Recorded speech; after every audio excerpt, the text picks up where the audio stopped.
Hello everyone, you're watching the channel Stories of Our Life.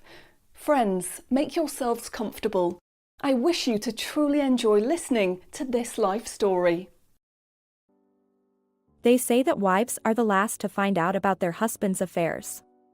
That's exactly what happened to Mabel. She found out about the mistress last. When Kevin said he was leaving her, she didn't immediately understand where, why, and for what reason he was leaving. "I'm leaving you, Mabel. The kids have grown up, they don't need me anymore, so there's no point in tolerating each other," Kevin said like that. But did she tolerate him? Mabel loves her husband. Maybe not with the passionate love shown in TV shows, but she loved him with care and attention. Mabel listened to him at the table while serving dinner and always supported him, even when he was wrong. Didn't he see how much she loved him? So why is Kevin leaving now when Mabel is 49 years old? What is he missing in the family? Mabel is a wonderful homemaker, her house is always clean, and delicious food is prepared. She has also taught her daughters to maintain a cozy home. True, Tyler, the youngest son, is lazy, but he's just a boy, these things happen with them.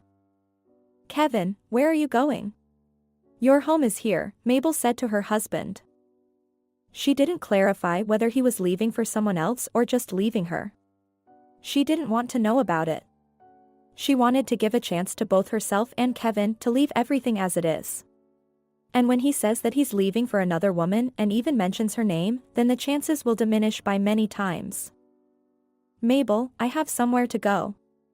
I pretended my whole life for the sake of our children. I pretended, but now I don't want to. I don't love you, and I never did. You know yourself that we got married because of your pregnancy." Kevin didn't spare her and hurt her deeply with his words. So he decided definitively that he wouldn't stay in the family. "Why, Kevin? You could have waited for Tyler to return from the army, then leave. How can I tell him that you've left us? You know what such news can lead to when there's a weapon in their hands." "Shut up." Kevin suddenly burst out, "Are you going to blackmail me with our son? Stop lecturing me. I'm tired of your moralizing. Teach your students at school, but leave me alone. You're confusing school and home, darling. I'm not your student.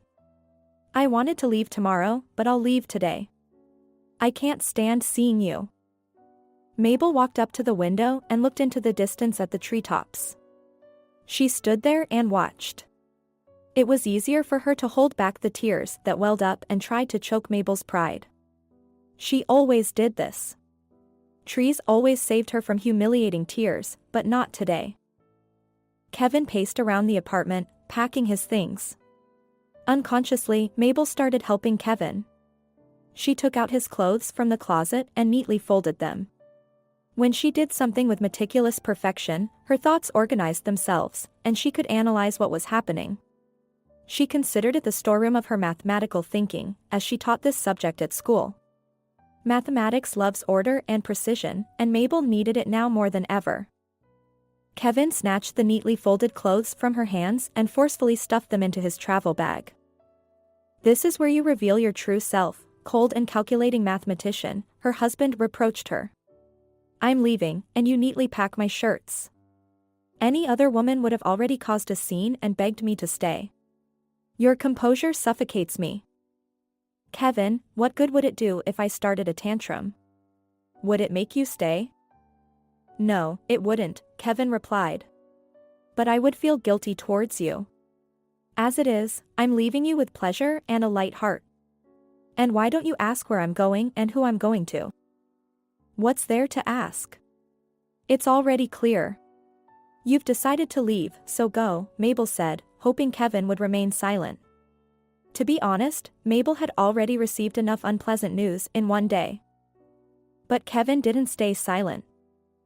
"I'm leaving you for Pamela," Kevin said and smirked maliciously. Mabel thought it was a cruel joke. She blinked her eyes in confusion. Some chaos in her mind mixed and tried to come out, causing excruciating headaches. "Why are you staring like a frozen fish?" "Yes, I'm going to Pamela," Kevin said, picked up the bags with the packages, and left the house. Mabel wanted to shout after him, "What about Pamela's husband, Louis? Where will you put him?" As if she cared. But she didn't shout anything to anyone. There was no one to shout to. The children would return from the university in the evening. That's what Mabel needed to think about. She had to think about how to explain to her daughters where their father had gone. But she had to tell the truth. They were already adults. Tina would finish her studies this year, and Edna would graduate from university in 2 years. Mabel didn't want to humiliate their father in the eyes of her daughters. They loved him, and Kevin loved them. There was only one problem. As he left, Kevin didn't even mention the girls or tell Mabel how she should handle the situation with the daughters. He left, as it seemed to her, with ease. And she had to bear all the consequences herself. "Daddy won't be in our lives anymore," Mabel said softly. "He left for another woman." For now, she decided not to tell the girls that he went to Pamela, Tina's godmother. Her daughters looked at her in shock, as if she had announced their father's death. "No, girls, my dears, Daddy loves you. Of course, he will still communicate with you. That's how life goes. But I ask you not to mention it to Tyler. Let him serve in the army without any disturbance. He already has it hard there." "Okay, we won't tell Tyler," Tina promised. "Mom, don't be too upset. Maybe he'll change his mind and come back to us. That also happens." Mabel couldn't hold back the tears, and they began to flow freely. "Forgive me, children," Mabel cried. "Forgive me for not being able to hold on to your father." "Oh, Mom, what are you saying?" Edna hugged her mother. "He's the traitor, and you blame yourself? Don't cry, Mommy." Tina gently stroked her mother's head and said, "Mom, do you know where he went? I'll go to him tomorrow and talk." "No, I don't know," Mabel lied. "There's no need to go anywhere." Mabel sat on the bed, wiped her tear-swollen face with a handkerchief, and said, "He's a grown man, and I hope he knows what he's doing." When the daughters fell asleep, Mabel went to her bedroom. It would be the first time she would sleep without Kevin. Of course, when he was on business trips, she slept alone, but it was a different feeling. She knew he was working, that he would return. She was waiting for him. Mabel caressed Kevin's pillow, then buried her face in it. The pillow smelled like her husband. Mabel embraced the pillow as if she were hugging her husband and started crying again. She cried for a long time until suddenly anger overwhelmed her. She nervously started removing the pillowcase from her husband's pillow, and then she stripped the entire bedding from the bed and replaced it with clean sheets.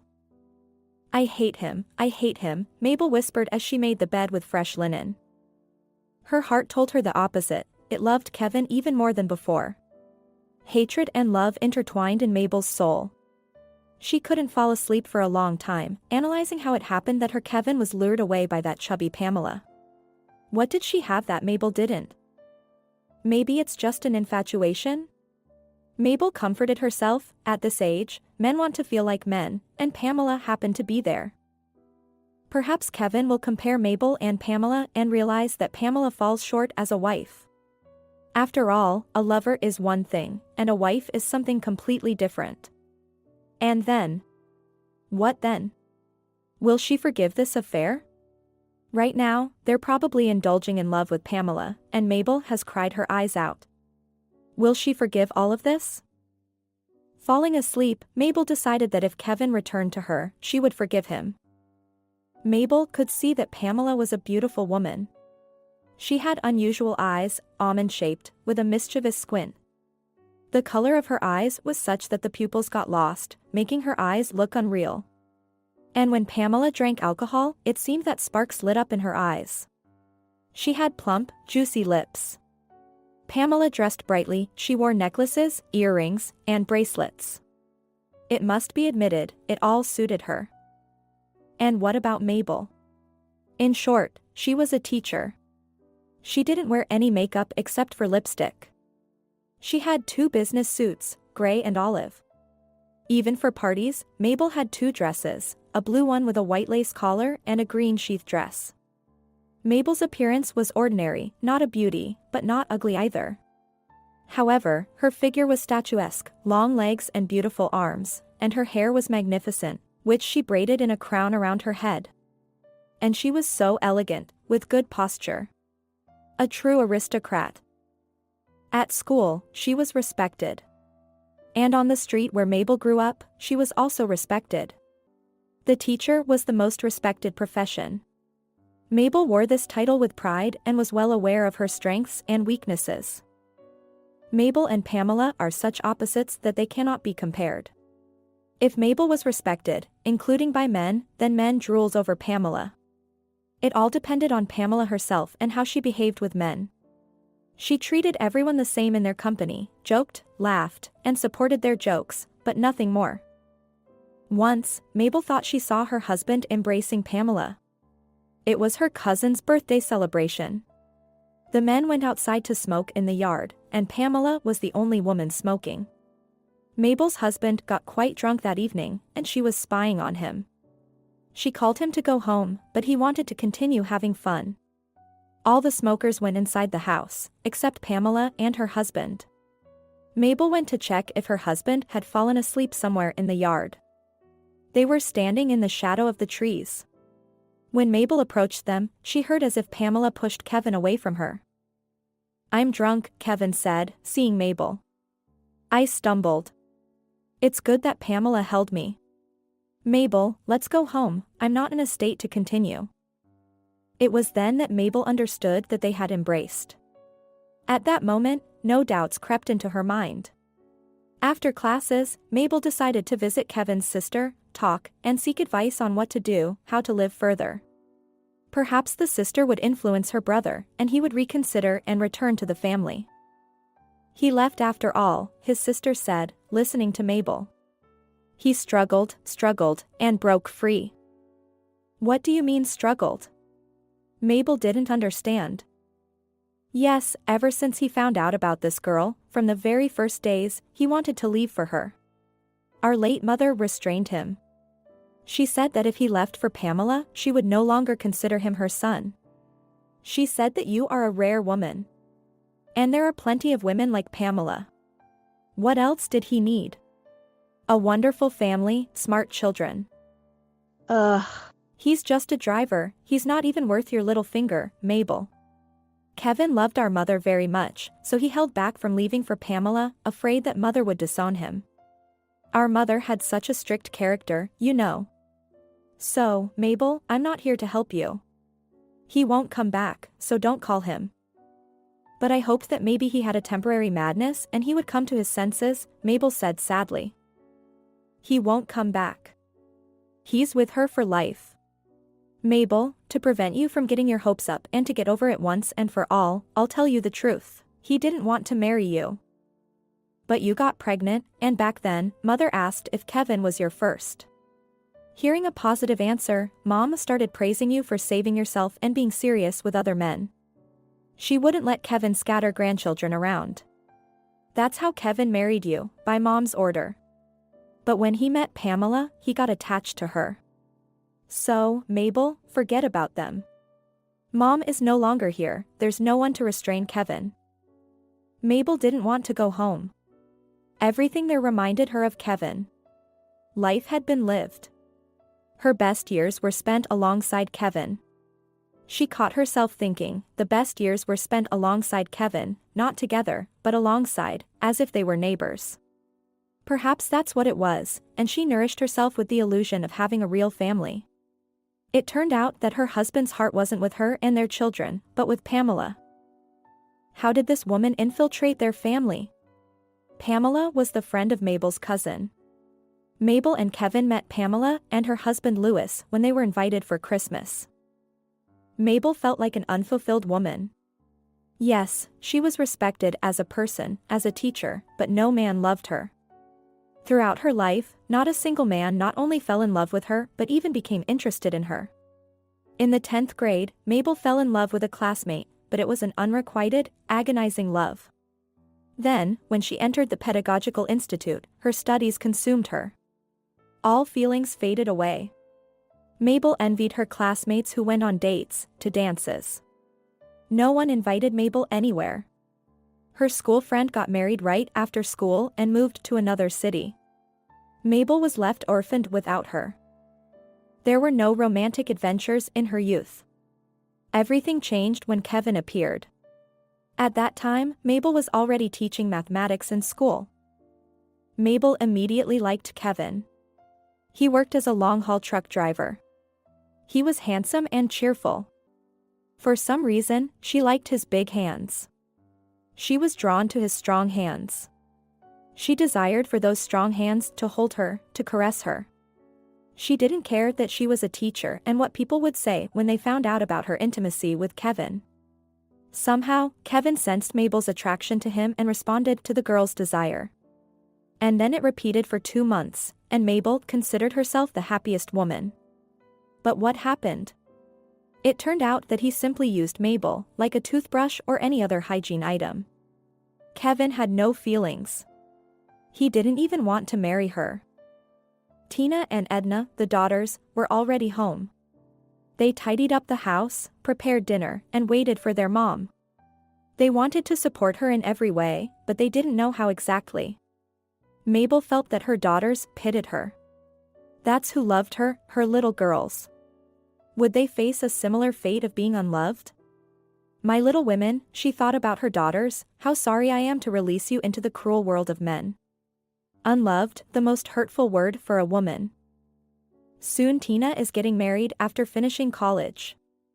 How will her life turn out? Only God knows. In 3 months, she will receive her diploma, and her father has decided to pursue his own personal life. Mabel feels so ashamed in front of everyone. Mabel started avoiding neighbors and acquaintances so that they wouldn't ask about Kevin's departure, sympathize, give advice, or scold Kevin. That's not what Mabel wanted. So she began to avoid people. If she sees someone familiar approaching, she immediately crosses to the other side of the street. Mabel doesn't want people meddling in her life. Her own life, you could say, has been lived without love. Her heart aches more for her children than for herself. Tyler will return from the army in 7 months, and she will have to answer to her son for his father's actions. Tyler loves him, and his father is the most important person to him, even more important than Mabel. She was just glad to see such friendship and love between her son and father. Everything is so complicated. Kevin disappeared, and Mabel doesn't even know where he lives now. She has to deal with all of this herself, Mabel. He is building his new personal life at 52, while she concluded her personal life at 49. And then the children will leave, they will start their own families, and she will be alone. Mom, Uncle Louis is here, Edna said. He's sitting on the bench in the yard. Well, why doesn't he come inside? Mabel asked, surprised. He says you should come out to him.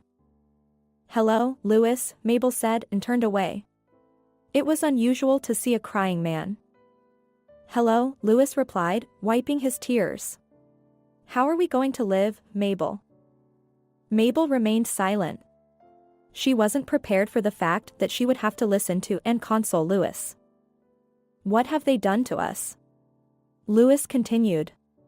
Did you know that all the time they lived with us, they didn't love us? Without waiting for an answer, he continued, for example, I had no idea. It's a real shock to me. I didn't know, Mabel replied. I didn't know anything, I had no suspicions. I suspected Pamela of infidelity. But I didn't know who she was fooling around with. I didn't want to break up the family, we have a daughter, and I still love that creature. Louis, why are we talking about this? Just wait. Are you ready to simply let Kevin go to another woman? We have to fight, we can't give up. If we unite, maybe we can win them back. We're not at an age, Mabel, to start our lives over. I won't try to win him back. I'll endure all this filth, but I won't try to win him back. You're proud, Mabel. Proud all your life, maybe that's why your Kevin noticed my easygoing and naive Pamela. I don't want to lose her to another man, and Louis started crying again. Mabel didn't know what else to say to him, so she said, Louis, go home, you need to rest. I came here to discuss the problem with you, and you're sending me home. There's something else I want to tell you, maybe you're not aware of it, and Louis burst into loud sobs. Louis had worn out his welcome with Mabel, and his drunken tears irritated her. She didn't know how to get rid of the persistent guest. It turns out my daughter Carol isn't mine, she's Kevin's. That bitch confessed everything to me when she was leaving. Mabel's legs went weak. She sat down on the bench next to Louis. But I won't give Carol to them. Louis was already shouting. She's my daughter, period. Pamela told our girl who her real father is. Poor Carol. She hugged me and cried. She said that I am her only father. She didn't go to live with those monsters, she stayed with me. Thank God, Carol is already 16, and she has the right to decide where and with whom she wants to live. Mabel was shocked by such news.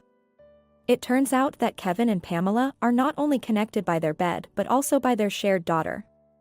Goodness, she had to endure this too. Louis, you need to quit drinking, or Carol will go to her mother. Think about how she feels right now. Her mother betrayed the family and left with another man, and on top of that, she finds out that you're not her father. And seeing you constantly drunk is not the best for her. This won't end well. She's still a teenager. Everything that has happened to her is too much. You're turning into a teacher. It's too late for you to teach me, Mabel. You know what? Let's start a romance too. Let's show those bastards. Maybe we'll like each other, and we can make something work between us. Louis moved closer to Mabel and hugged her. Have you gone mad? Mabel pushed him away. And here I was thinking, why did you dress up like a groom? You just wanted to keep up with your wife. Maybe they'll come to their senses and come running back, afraid that we could be happy too. What are you saying? Do I look like someone you can start a romance with? Too bad, Louis sighed in disappointment. You don't have any spark, Mabel. It could have been great. They over there, and us here. That's enough, Mabel got angry. Go home and think about the nonsense you've been talking. Don't ever come to me with such proposals again. Do you know where they're living now? Louis asked. I don't know, and I don't want to know, Mabel sternly replied. In Pamela's apartment. Remember, just in case you need the address. Maybe you'll want to pay them a visit. Louis smirked, stood up from the bench, and walked towards the exit of the courtyard. As he was leaving, he turned around and said, I wouldn't mind living with you, Mabel. I do mind, Mabel replied and closed the gate behind the guest. Mom, I heard everything, Tina said. I overheard you and Uncle Louis. I know it's at least inappropriate, but when I was hanging the laundry, I heard that Dad is living with my godmother. That's when I decided to listen to everything until the end. And why hide it from us? Sooner or later, Edna, Tyler, and I would have found out anyway. It's better to know earlier, so it won't be like it is for you. You lived with Dad for so many years and didn't know that he was with Pamela all that time. He is still your father. That's how he is, there's no other. It's a shame we can't change fathers like he changed wives. My dear, why would you say something like that? That's what I think, Mom. Edna and I are hurt too, just like you. He left, and it's as if we don't exist. He didn't even explain his departure to us. He just vanished. Turns out, Carol is our sister. Dad made a lot of mistakes. I wrote down the address, Edna and I will visit him. We'll see how the lovebirds live and hear what our dear father has to say to us. Tina, you and Edna are grown girls. I hope you won't do anything foolish. The biggest foolishness is our dad. Maybe Edna and I aren't into him. And we'll see how Tyler takes this news about Dad's infidelity later. Maybe Dad will win him over to his side. Dad has always been and will always be the priority for Tyler. Tina, if you and Edna go to your father, don't mention the nonsense Uncle Louis was talking about. He made those unworthy propositions out of desperation, and besides, he was drunk. What a sober person thinks, a drunk person speaks, Tina remarked. Don't worry, Mom, we'll skip that topic. But I won't keep silent about Carol being our sister. Let him know that we're aware of his infidelity. Let him answer for everything to us. Kevin was not used to seeing his beloved all the time. It felt like paradise to him. His Pamela became truly his and no one else's. He could openly kiss and embrace her without hiding like before. He could spend hours talking to her without rushing, as there was hardly any time for conversations when Pamela was busy with Louis, their daughter, their shared daughter. But amidst all this happiness, there was a problem. Kevin missed his daughters. He felt like a betrayer when it came to them. He was torn by conflicting feelings. He wanted to see Edna and Mabel, and at the same time, he was afraid to meet them.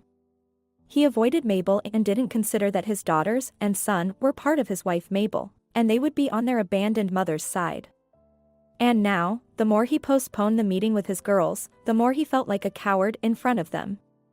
But Carol, she was also his daughter, from the woman he loved, and Kevin didn't feel any pain for her. Why was that? Perhaps because Carol didn't consider him her father and saw Louis as her father instead? It turns out that the saying is true, a father is not the one who gives birth, but the one who raises. The doorbell rang. Perhaps it's Carol, Pamela said happily and swung open the front door. Hello, Edna and Tina said almost simultaneously. Hello, Pamela replied, bewildered, as she let the girls into the apartment. Is Dad home? Tina asked. Now his home is here. He's home. Come in, girls, Pamela greeted the guests with an unnaturally joyful tone. We were about to have dinner. We thought it was Carol who had come. Kevin came out into the hallway and interrupted Pamela's forcefully cheerful speech, which sounded fake from the outside. I'm home. Hello, my darlings, come in, the father rushed to hug his daughters. We don't need that, Tina said sternly, pushing her father aside. Edna stood there silently. She neither hugged her father nor pushed him away. She didn't know how to behave at all. We came to put an end to an unfinished affair, Tina smirked, taking a seat on the sofa in the living room. Edna sat next to her sister and held her hand.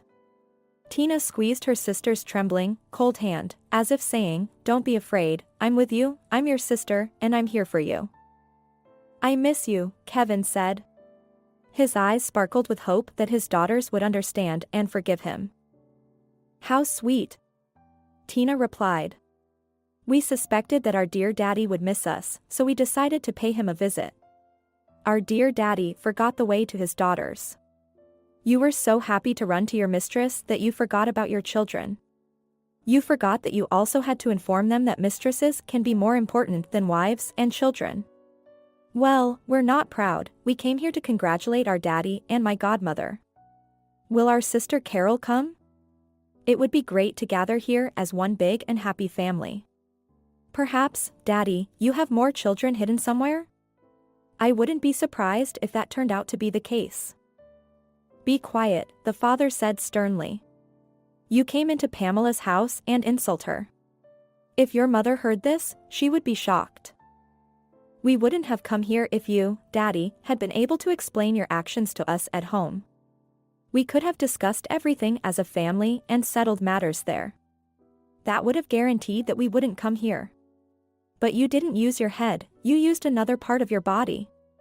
So, Daddy, listen to us, and let your beloved listen too.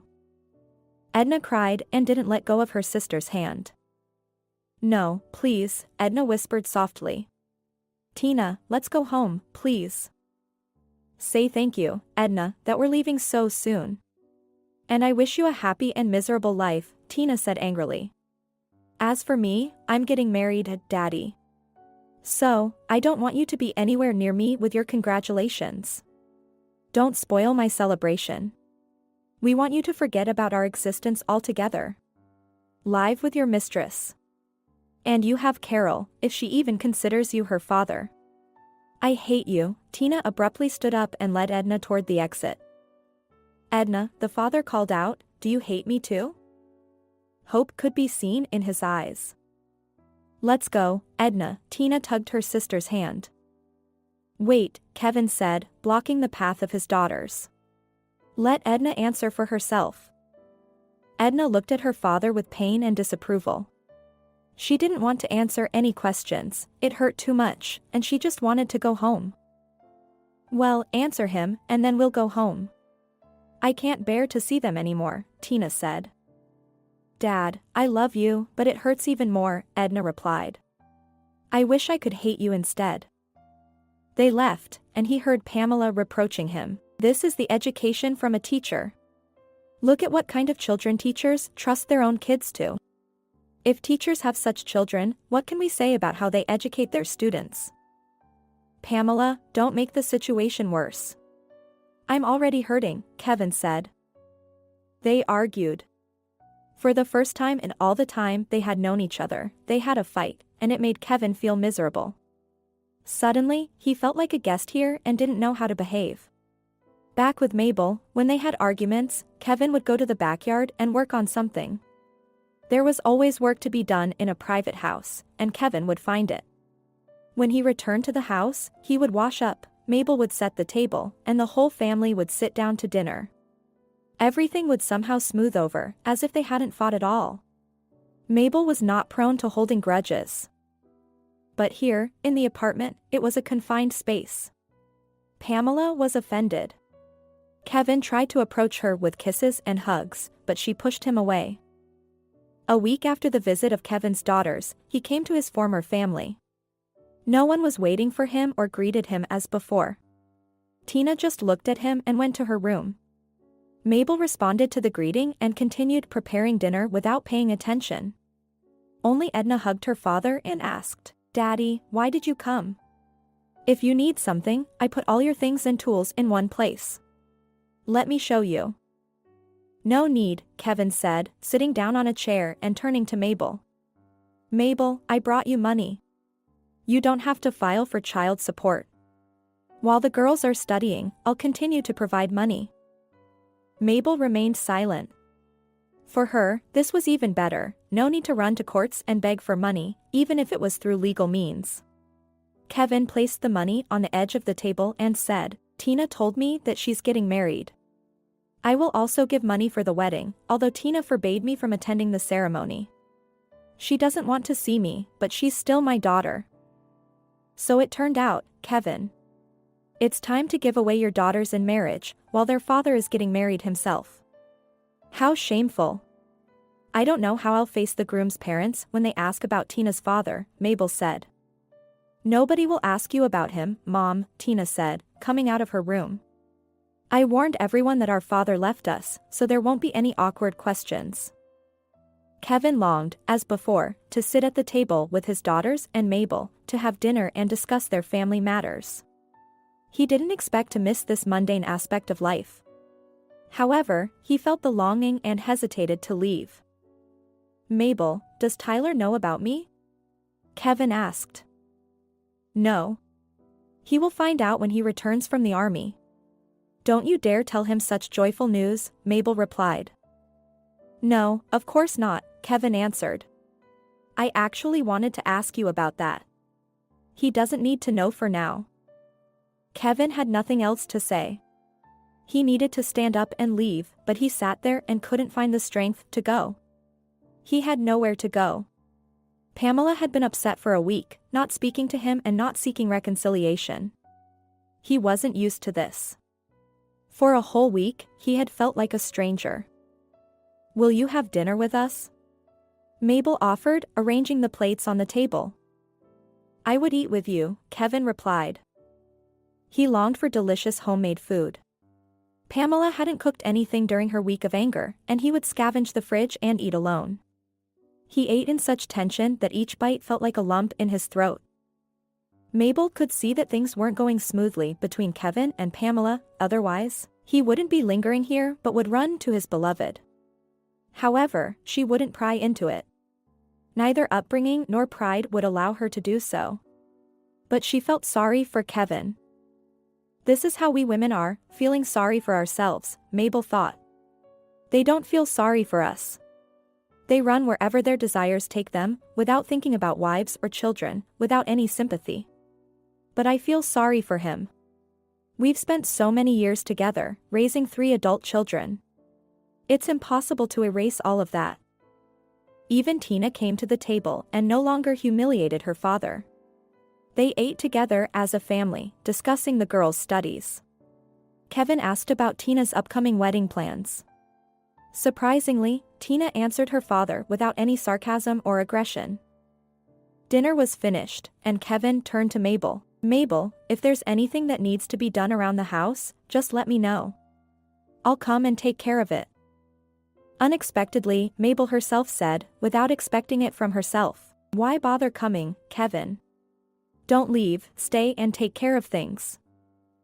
She said it so simply, and that was it. Her heart was pounding loudly. It seemed like everyone at the table could hear its beats. Mabel was afraid to hear Kevin's refusal, but who would judge her for asking her own husband to stay? This was her family, and she was the one who decided whether to forgive Kevin or not. Kevin thought he heard it. The daughters exchanged glances. Tina raised her eyebrows in surprise at her mother, and Edna ran up to her father, hugged him, and whispered softly, but everyone heard, "Stay, Dad, don't leave. Tyler will be back from the army soon, and we'll be together again, just like before." He stayed. Why did he even go to Pamela? His whole conscious life, he had strived to be with Pamela. Maybe it was necessary to put an end to those relationships once and for all, to understand that his family was his children and Mabel, the modest math teacher, not the flashy, perpetually dissatisfied Pamela. His mother was right, women like Mabel were 1 in a million. Mabel should be happy that Kevin returned to the family, but she had no joy. It seemed like Mabel had forgiven Kevin, but betrayal couldn't be forgotten. Memory stubbornly brought Mabel back to those days of humiliation and hurt, reminding her that Kevin had never truly loved her. So now, did it mean he loved Mabel since he came back? Or did life with Pamela not turn out as he had dreamed? Mabel asked him to stay, and he stayed. But where was the certainty that he wouldn't resume his affair with Pamela? What if she called him, and he ran back to her again? Mabel's trust in Kevin was gone, and how could she trust someone who had betrayed her throughout their shared life? Mabel felt like everyone was discussing and judging her for forgiving Kevin, but what business was it of theirs? It was her life and her family. When curious people pried into her family affairs and inquired about Kevin's return, she understood it wasn't genuine concern but mere human curiosity. That's why she said she didn't want to discuss her love life. For this, she was considered proud. Usually, women complain about their husbands, sharing stories, but she didn't want to discuss anything, so Kevin left. Who could endure such pride for so many years? Rumors reached Mabel, but she tried not to react to them. It was hurtful, of course, but you couldn't hide from people. Thankfully, she had to prepare for Tina's wedding, so thoughts and tasks related to that distracted Mabel from the gossip and her current relationship with Kevin. You couldn't say that Kevin felt guilty because he behaved just as before, prior to his departure. He's not used to it, Mabel thought. He spent his whole life with her and never felt guilty. Nothing has changed in his life. It's my life that has changed completely, and I have to figure out how to live with it. If only someone could tell me how. Intimate relations with Kevin didn't bring joy to Mabel either. When she didn't know about his affair, being close to Kevin was a source of happiness for her, a confirmation of their love. Now that she knew there was no love, and it was unlikely to suddenly appear, she didn't desire intimacy with her husband. She avoided it under various pretexts, but when it did happen, Mabel didn't feel joy.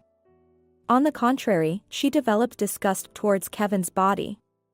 After sex, she would stand under the shower for a long time, wanting to wash away all traces of Kevin's touch, the smell of his body. She asked herself the question, why did I call him back to the family?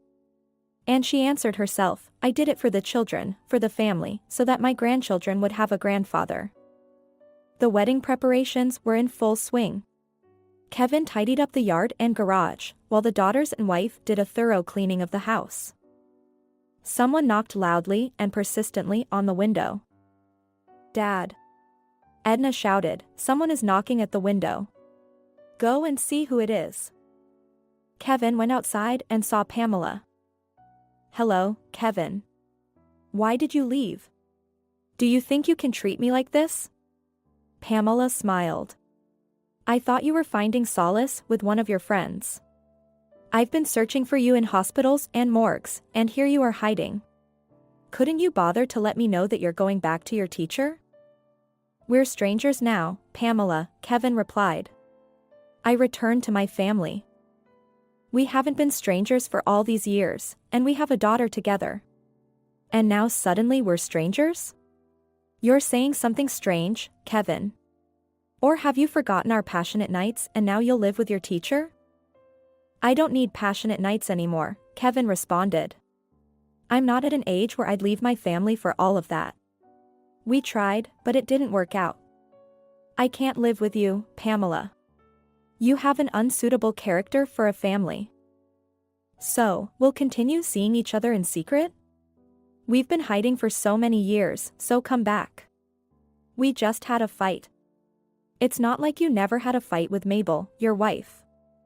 Things happen in a family, but you can't live as a guest in it. That's the point, it's about family. But we're not a family, you and I, and we won't see each other anymore. Our time is over, Pamela." "Well, suit yourself." Pamela didn't finish her sentence as Edna rushed out onto the street and said, "Dad, who's here?" Seeing Pamela, Edna became flustered, took her father's hand, and said, "Let's go home, Dad. I'll talk to her and come back." "You go, Edna. They're pulling you away by the hand, afraid you'll leave with me," Pamela said when Edna left. "They love me, and I love them," Kevin replied. "And do you love your teacher?" Pamela smirked. "Don't lie to yourself. Come back to me before it's too late." "I won't come back, and that's final." "Oh, when you get tired of scheduled sex with your wife, then you'll come running, begging for my affection. That's when I'll consider if I still need you or not. You know, I'm a passionate woman, I can't do without a man's touch, and there will be others to take your place." "Go back to Louis." "Oh, I forgot to ask you, where and with whom should I go back?" "What should I do with Louis?" "So, you won't come back? And is that your final word?" "No, I won't come back." "Will you come for your things?" "Yes, I'll collect my things." "Well, we've talked about everything."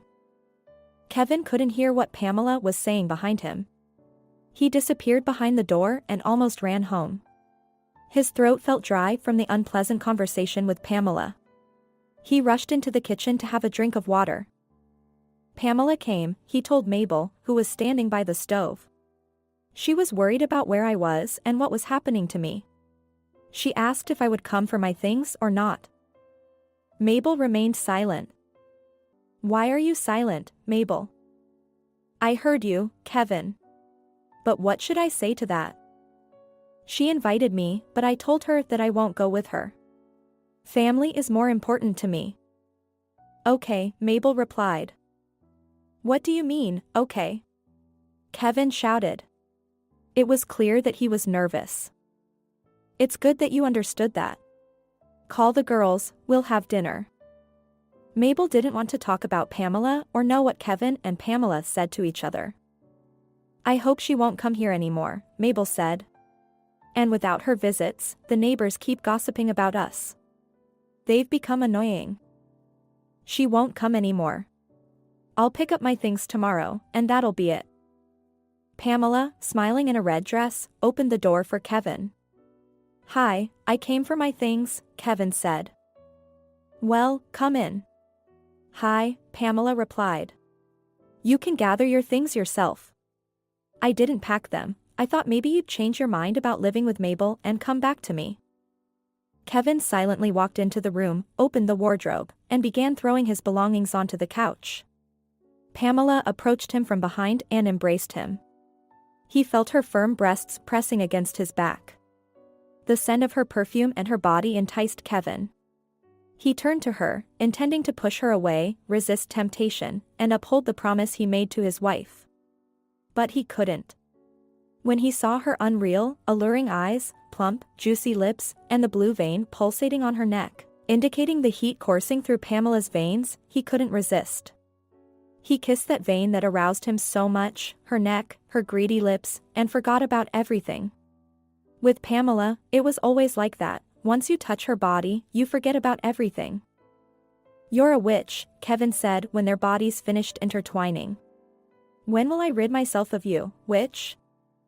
"We are meant to be together, Kevin. Haven't you realized that yet?" Pamela smiled contentedly. "I don't want to tie my life to you. I understand that we can't have a future together as a family. But when I see you and smell the scent of your body, the world around me crumbles. I can't control my thoughts or my body. You're like an incurable disease that I'm trying to cure, but to no avail. You'll ruin my life, Pamela. Stay away from me, keep your distance. Maybe then I'll heal from you," Kevin pleaded. Pamela laughed at Kevin's request and replied, "I won't cross your path. I promise. You'll come running to me on your own." "Did you enchant me?" Kevin joked. "Kevin, that's funny. Why would I need to enchant men? I have no shortage of suitors," Pamela said dismissively. The table was set, and everyone in the house was expecting guests. Mabel was nervous. It was a momentous occasion for their family. "Don't worry, Mabel," Kevin reassured her. He embraced her and whispered in her ear, "I'm with you, we're together. Calm down, everything will be fine." Mabel truly felt her husband's support. At that moment, she didn't regret taking Kevin back. She felt the strength of his presence, a solid shoulder to lean on. But on the day he brought his things back, Mabel felt that something was off about him. It seemed like he avoided her gaze and didn't want to meet her eyes. Could it be that he broke his promise and had been intimate with Pamela again? Before, Mabel didn't pay much attention and trusted her husband. Now she found it suspicious that Kevin didn't want to have dinner. And when they went to bed, Mabel heard him tossing and turning, unable to fall asleep. "This is driving me crazy," Mabel thought. "I should let go of the situation. Let everything unfold as it may." Mabel worried for no reason. Roberto's parents turned out to be just as down-to-earth as she and Kevin were. "My name is Gordon," the father introduced himself. "And this is my sister and my dear mother." Everyone got acquainted with each other, exchanged greetings, and sat down at the table to discuss where and how to celebrate the wedding, how many guests to invite, and the budget. They raised their glasses to toast to the newlyweds, and Kevin suggested, "Let's leave the young ones alone. They don't need to hear all this. It's our parental duty." Everyone agreed in unison. Tina and Edna went for a walk. "Why didn't your spouse come?" Kevin asked. Mabel nudged him under the table, signaling that if someone doesn't mention it themselves, it's best not to ask such questions. She knew that Roberto's mother had passed away 2 years ago. In her haste, Mabel had forgotten to inform Kevin about it. "Roberto's mother passed away," Gordon said. "She would have been so happy for her son, marrying a good girl from a respectable family." "I'm sorry, I didn't know," Kevin began to apologize. "It's okay, I should have mentioned it right away." "I thought you knew," Gordon replied. Gordon's mother grew tired and went home. However, they had already discussed all the important matters, and if they missed anything, they decided to address it during the wedding preparations. The men continued to celebrate their acquaintance. Their conversations became purely masculine, focusing on cars, how many and what kind of cars to hire, and perhaps even buses. Mabel quietly collected the unnecessary dishes from the table and began washing them, so as not to interrupt the men's conversation. She brewed some tea and brought it to the table. "Would you like some tea?" she asked as the hostess. "I would love some," Gordon replied. Mabel could see that Kevin had had quite a few drinks, and he wasn't in the mood for tea anymore. "Mabel, I'm drunk." "Sorry, Gordon, Mabel and I are a bit on edge." "Excuse me, I think I'll lie down. Enjoy the tea without me." "Take care, Kevin," Gordon said. "Well, we'll be in touch if anything. I'll leave you our number." Agreed, Kevin responded. And Mabel will give you our phone number. Sorry, I'm not seeing you off, Gordon. Mabel will see you out. Who am I for someone to see me off? Gordon chuckled. Go and rest. Mabel and Gordon drank tea and talked about their children, upcoming events, and where the kids ended up after college. They seemed to have covered everything, had multiple cups of tea, and Mabel walked Gordon out. Roberto warned me not to ask about Tina's father, Gordon suddenly said. He told me that he left you for another woman. Or is Kevin not Tina's father? Mabel didn't want to talk about it. Sorry. Sorry for the tactless question, Gordon tried to amend. It's okay, Mabel said. Now that we're relatives, there's nothing to hide. Kevin is the father of all 3 of my children. Yes, he left us, and I asked him to come back. And here he is. Our daughters are not married yet, and I wanted their father to be there for such an important event. Did you forgive him? Gordon asked. Mabel hadn't told anyone anything before, and now she poured out her heart. I don't know. To forgive means to forget everything, and I can't forget. Maybe not enough time has passed, they say time heals everything. And Mabel told him how Kevin had cheated on her with Pamela throughout their life together and had left her for her. Perhaps time does heal, Gordon said, but memory is stronger than time. It's impossible to erase what has already happened from it. I think you're right. You took Kevin back because of the children, didn't you? Sorry, of course. I can see that you're a worthy woman, and people like you shouldn't be left behind. People leave for all sorts of reasons. I'm not an exception. Mabel looked at Gordon in a way that conveyed the pain of this conversation without words. I'm sorry for intruding into your personal life, Mabel. I think it's time for me to go. You know, they say that when you speak to a stranger, it becomes easier. I haven't told anyone anything, kept everything to myself. There wasn't anyone around with whom I could share my feelings and experiences. But telling everyone indiscriminately leads to gossip. Yet here I am, telling you, and I don't even know why. Maybe I'm doing it to lighten my soul, or perhaps to seek advice. Sometimes an outsider can see things more clearly. And you're a man, you won't gossip. Indeed, I won't, but I want to tell you, Mabel, in secret, that men can be quite the gossipers too. Mabel smiled sadly. So, you took Kevin back because of the children? Gordon asked. Yes, because of the children. Our son is still serving in the army. He'll come back, and his father will meet him. Is that so wrong? And then our children will have children of their own, our grandchildren, and I want them to have a grandfather. I've kept that for them. Of course, it's good that the father will meet his son. But what about your son? Won't he have questions for his father about all this? Tyler doesn't know that Kevin left us. He'll find out, someone will tell him.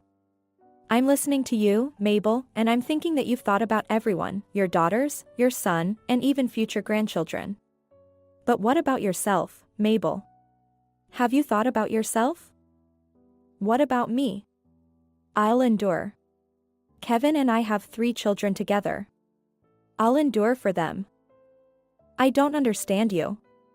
So, you're just tolerating your husband now? Pretending? I'm tolerating, Mabel honestly said. I'm pretending, trying to restore everything as it was before. But before, he cheated on you with Pamela. Are you trying to restore that too? Mabel paused, lost in thought. To be honest, I regret asking him to come back because I keep thinking that he's still seeing Pamela. He's still cheating on her. If he spent all those years with her and suddenly left her. It's hard to believe. I think he came back to us because he got used to the life he had with me. Here, I'm his wife, his children who love him, the comfort I provide. Here, he feels like a master. But with Pamela, who is he? I don't know.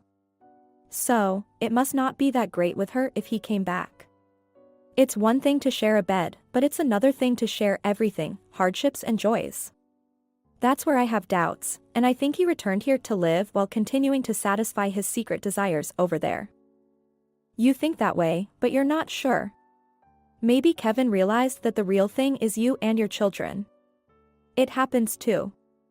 So, Mabel, don't lose hope, be patient. Life will sort everything out.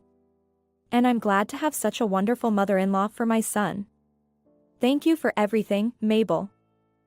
No, thank you for listening to me, giving advice, and making me think. But where am I in this nightmare? What about my desires? My feelings? Or have I lost myself, dissolved? It's all so complicated. Goodbye, Gordon. Goodbye, Mabel. Roberto and Tina left 2 weeks after their wedding. Mabel and Edna couldn't hold back their tears. It was also difficult for Gordon to say goodbye to Roberto. Why didn't your sister come? Mabel asked Gordon. She's at work. She came to us last night to say goodbye to Roberto and Tina, Gordon replied. Gordon didn't ask about Kevin. Mabel mentioned it herself. And Kevin is on a business trip. He left the day before yesterday and won't be back until the end of the week. It was good that Mabel told him this, and he didn't preempt her by revealing Kevin's whereabouts. He didn't mention seeing Kevin behind the wheel when he was coming here to the station. So, Kevin didn't go anywhere. He's still deceiving Mabel. However much Gordon felt sorry for this wonderful woman, he believed that he had no right to interfere in someone else's family matters. He considers Mabel to be a smart woman, and he is confident that she knows what she's doing. The train, gaining speed, moved away, taking a piece of Mabel's soul with it.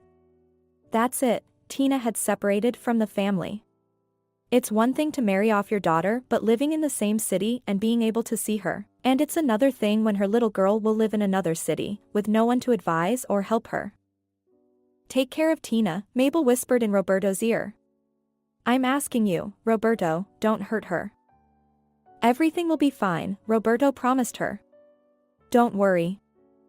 Edna rushed off to the institute, while Gordon and Mabel walked alongside each other, confused and agitated. Separating from their children was difficult. The autumn sun was no longer as high in the sky, but its soft warmth still embraced the earth. The sad scent of autumn, the departure of the young couple, everything stirred Mabel's soul, and she burst into tears. Mabel, what's the matter?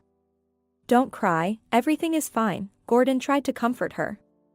Roberto and Tina are very happy, so we have no reason to be sad. I understand all that. It's just nerves. So many events have happened lately, both good and bad. Do you have any lessons today? Gordon asked. No, I'm free for today. I took the day off. Shall we go to the park, Mabel? What would you do alone at home right now? Let's walk up from the station, it's about a 10-minute walk to the park, and we can stroll around, sit in a cafe, have some tea or coffee, Gordon smiled.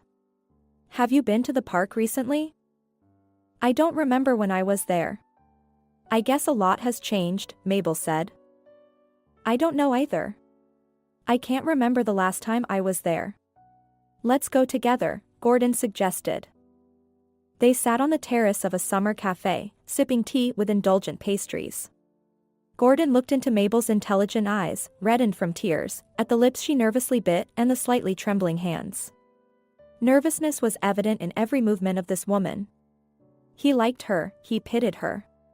He wanted to embrace her, to reassure her and make her understand that she deserved love and attention. She deserved everything she had never had. He could have given her all that, but he didn't dare cross the line that stood between them. Mabel returned home closer to the evening. Edna came back from school right after her. Mabel always felt like the youth didn't walk but ran. Was she once the same, moving around with a run or a skip? When Mabel wasn't alone in the house, she didn't feel as lonely. Soon Tyler would return from service, and new responsibilities, new experiences would begin. Mabel understood that things were not going well with Kevin. They were simply living side by side, like neighbors. Their closeness had dwindled almost to nothing. And this closeness was burdensome for Mabel. She realized that Kevin fulfilled his sexual needs elsewhere, most likely with Pamela. It hurt so much. But the pain was not as sharp as when Kevin declared that he had never loved her. The pain had dulled, and she could endure it and live with it. There were occasional flare-ups, of course, when Mabel clearly saw Kevin boldly lying to her. But she reminded herself that she was living with him for the sake of the children and found solace in that. Why the tears again, Mabel? Kevin noticed the printed letter on the table and grew concerned. Has something happened? Tyler sent this letter, Mabel sobbed. Our Tyler got married to a woman with a child, and he won't be coming back to us. That's it. Tyler has separated from us. Edna is getting married to her military man, and he'll finish his academy next year. Our Edna will leave with her husband. It will be just you and me, Kevin. And why are you crying? What did you expect? We raised the children not for ourselves, each of them has their own life, Kevin replied. I understand. I thought someone would be there with us. Grandchildren. Mabel interrupted her speech and was horrified by the thought that soon she would be alone with Kevin, or rather, just alone. She called him here for the sake of the children. But now the children had their own lives, and Kevin had his own life. And she, Mabel, was alone again. She cried even harder. Go ahead and cry, Kevin said. You're no stranger to shedding tears. I'm tired of all this. He waved his hand dismissively at his wife and walked out into the yard. The man left and didn't return until the evening of the following day. Kevin, do I look like a fool? Mabel asked. Why are you saying that? Kevin was surprised. Because I am a fool. That's why I'm trying to forgive you and live with you. I can see that your affair with Pamela continues. You still live with her under the guise of business trips. And yesterday, you disappeared so suddenly. What am I supposed to do with you here? Watch you shed tears? I'm seeing Pamela, but I'm not leaving the family. What more do you want? You're not great in bed, and I'm a man, I need affection, Kevin said. Mabel listened to her husband's audacious speech and wondered how she had stooped to such humiliation. How had she allowed herself to be treated like this? All this vileness was happening with her silent consent. Kevin, go to your Pamela, leave forever. My patience has run out. I don't want to tolerate it anymore, I don't want to see you. There's nothing connecting us except the children. The children have grown up, they have their own lives. I have no reason to tolerate your behavior. I'll even pack your things, just leave, Mabel said. But how will we divide the house? Kevin asked. Well, this is my parents' house. I will file for divorce, Mabel replied. According to the law, I'm entitled to half of the house, Kevin stated. According to the law, yes. But what about conscience? Mabel questioned. I have also invested in it, Kevin defended himself. Kevin, remember that the house will belong to our children. Be a man, Mabel insisted. Fine, I'll sign my share over to Tyler. And I'll do it only if he treats me as a proper son, Kevin said. Are you planning to manipulate our son with the house? Mabel asked. That's it, divorce it is. Enough arguing, Kevin concluded. Merry Christmas, Mabel. Mabel heard over the phone. Accept my congratulations and best wishes. I wish you all the best. Please convey my wishes to Kevin too. Thank you, Gordon, Mabel said sadly. Kevin is gone, there's no one to convey wishes to. He left for Pamela, we're getting a divorce. Edna left too, celebrating Christmas with her fiancé. This will be the first time I'll be alone. And I'm alone too. Listen, Mabel, what if we spend the holiday together? Everyone else has someone, why should we be any different? Gordon suggested. Well, come over, Gordon. I've prepared everything out of habit, but there's no one to treat, Mabel replied. I'll come. In Gordon's mind, the words, "I love you, Mabel," were spinning. But he couldn't express it over the phone. Tonight, on this Christmas night, he would definitely tell Mabel about his feelings and convince her that her life is her own, and no one else's. On Christmas night, no one should be alone. She was a woman worth $1 million, and he was ready to prove it to her for the rest of his life. Of course, they would face difficulties, many people wouldn't understand them. But in the end, it was their life, and together they would overcome and live happily ever after. And if they were lucky, they would die on the same day because he didn't want to live without Mabel anymore. Mabel loved it when the land was covered with a fluffy blanket of snow for Christmas. It seemed to her that nature had marked a cycle known only to her, and now, the new year was beginning with a clean slate, leaving all the bad behind and offering only good things ahead. Today, Mabel didn't think that way. Today, she was sure that her good times were behind her, in memories, and now she felt a chill not from the cold in the house, but from loneliness. For the first time, Mabel was alone on this evening, completely alone. There used to be a big family, but now. Sounds of music and fireworks reached her from somewhere, while silence reigned in her house. She didn't even feel like turning on the TV. Tina and Edna used to love playing music loudly, and Mabel would protest and ask them to lower the volume, even just a little. Kevin would laugh and say, "Let their music blast, Mabel, it's a holiday after all." Remember when we were young, we also wanted to listen to our favorite songs loudly. The day before the holiday, Tyler would beg his father for money to buy firecrackers, and then on December 25th, he would spend the entire day shooting them in the yard. The phone kept ringing, and Christmas greetings poured in. Mabel was preparing, and the house was filled with such enticing aromas that everyone would peek into the kitchen and try to snatch something delicious. Kevin would go out to shovel the snow and come back with a rosy smile, embracing Mabel from behind as she hurried around the stove, and he would smell of frost and something achingly familiar. Happiness. That was happiness. And now, loneliness. Mabel looked out the window at the white blanket of snow. It no longer seemed like a clean slate to her, from which only good things would begin. She didn't even realize at first that the phone was ringing. She snapped out of her thoughts and hurried to answer the call. Thoughts raced through her mind. Is it Tina and Roberto calling, or Tyler? "Merry Christmas, Mabel." She heard Gordon's voice. Mabel had to tell Gordon about her divorce from Kevin and how lonely she was, especially during the holidays. Weekdays kept her busy, but during holidays, everyone was with their loved ones, while Mabel had no one beside her. "I love indulging," Gordon said, offering Mabel to celebrate New Year's together, and she was delighted. With this person, everything was always easy, and what seemed unsolvable and hopeless turned out to be simple. Gordon spoke to her. "Mabel, it's all very simple. The challenge lies in making that simple decision. And when you finally make it, you realize how much energy has been wasted."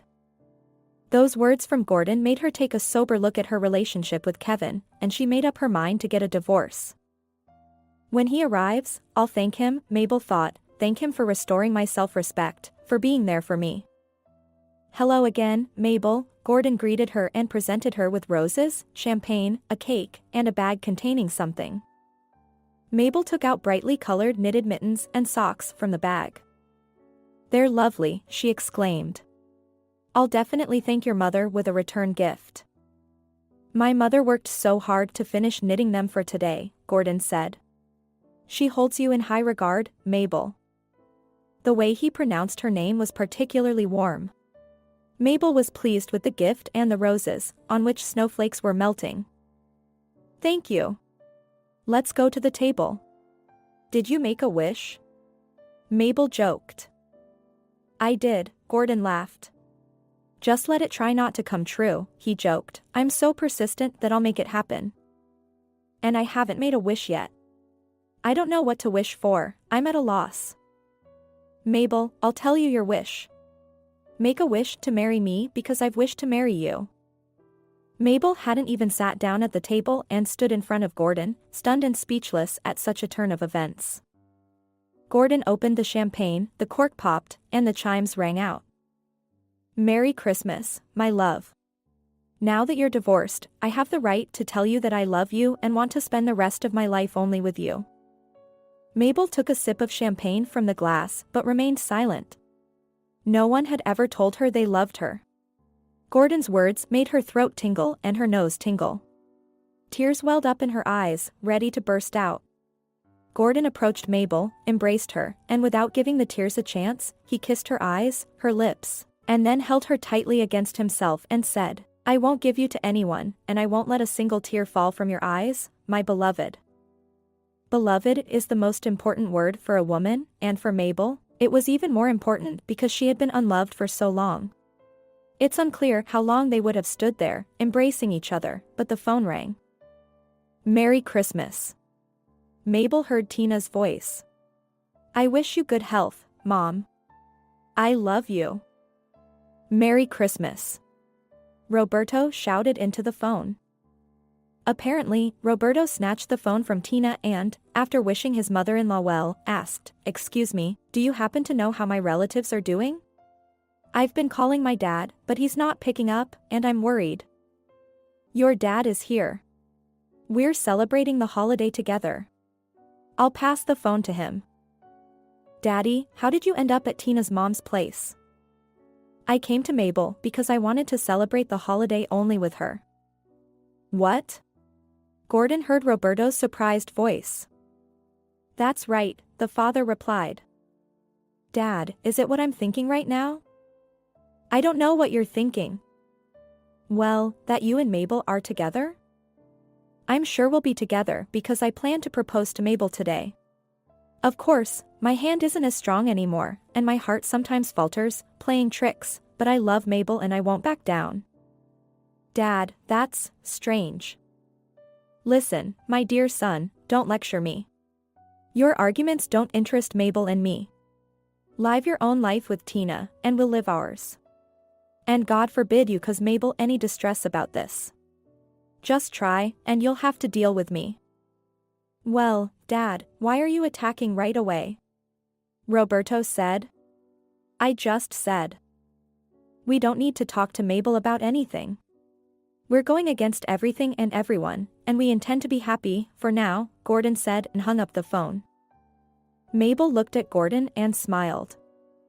"Yes, that's me," Gordon chuckled. "I won't let anyone harm you." Mabel sat down on the couch, clutching her stomach, and started laughing. "Why are you laughing, Mabel?"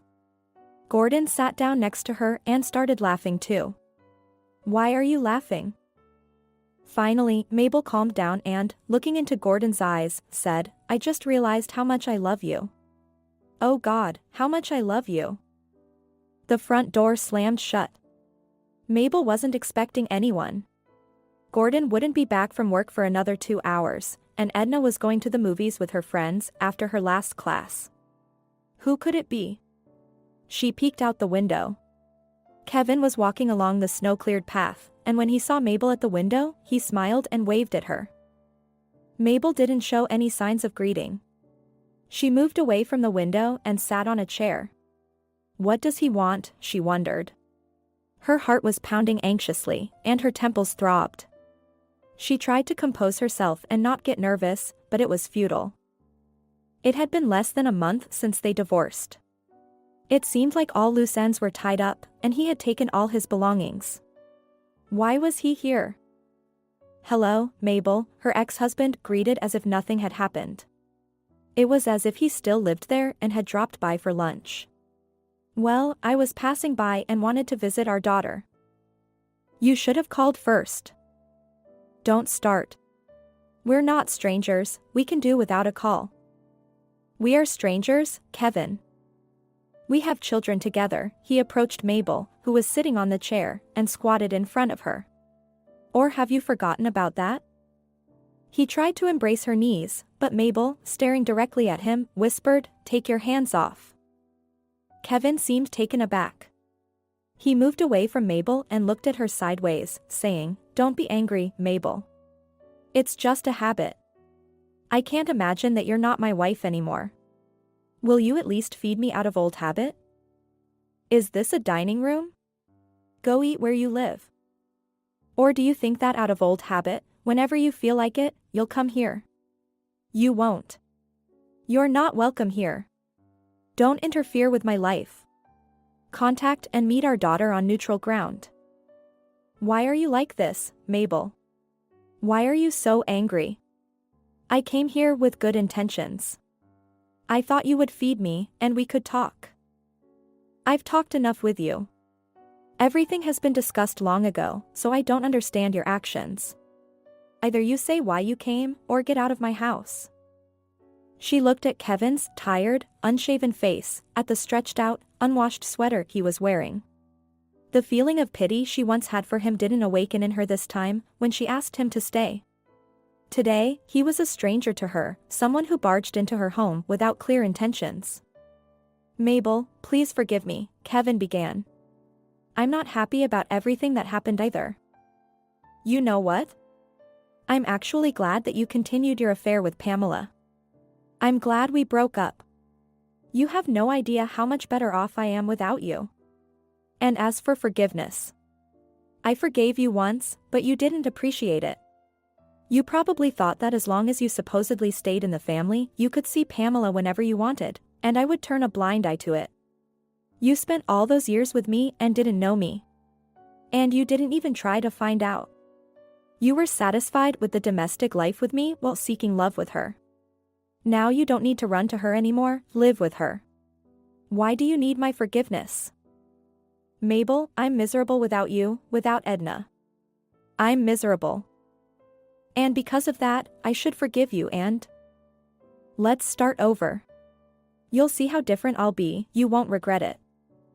We've already started over. I forgave you once, and I regretted it. I won't make that mistake again. I called Tyler, asked him to help me get back to you. He promised to come. That's pointless. I'll be glad to see Tyler, but even he won't make me take you back. I'm getting married soon.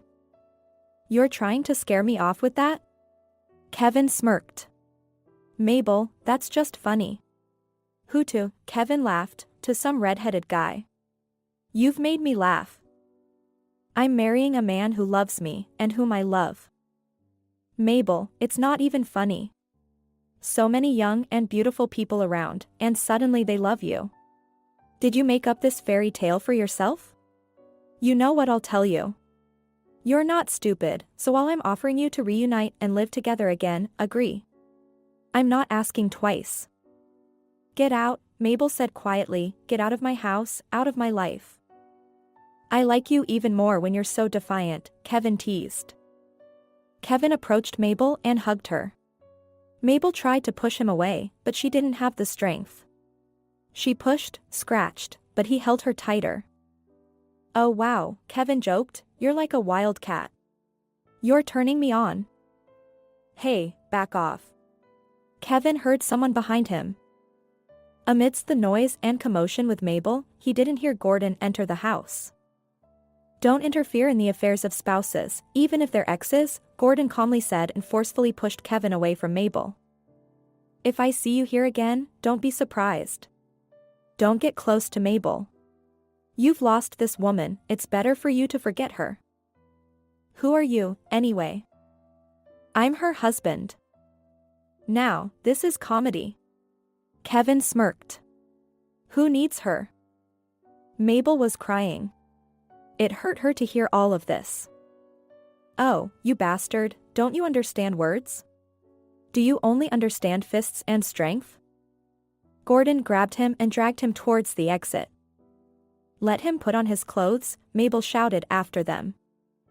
No need. Give me his jacket and shoes here, Gordon replied. Gordon dragged the half-naked, shoeless Kevin through the snow and threw him out the door along with his belongings.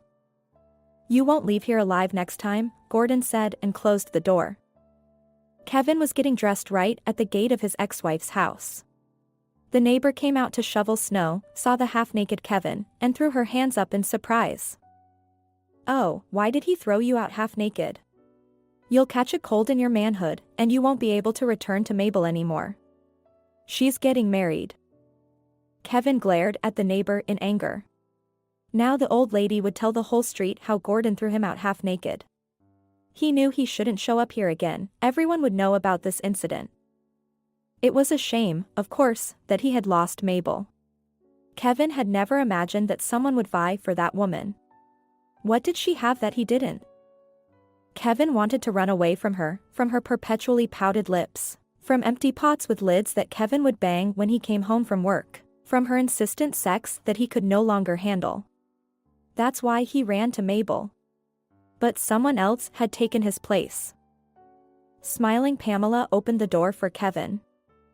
"Hey, you're late today." It was evident that Pamela was in a good mood. "I reheated the pasta, but it's already cold. I've been waiting for you. Where have you been?"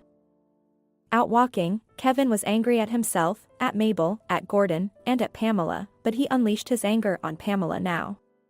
"Where else could I be?" "At work." "Why are you so angry today?" Pamela hugged him.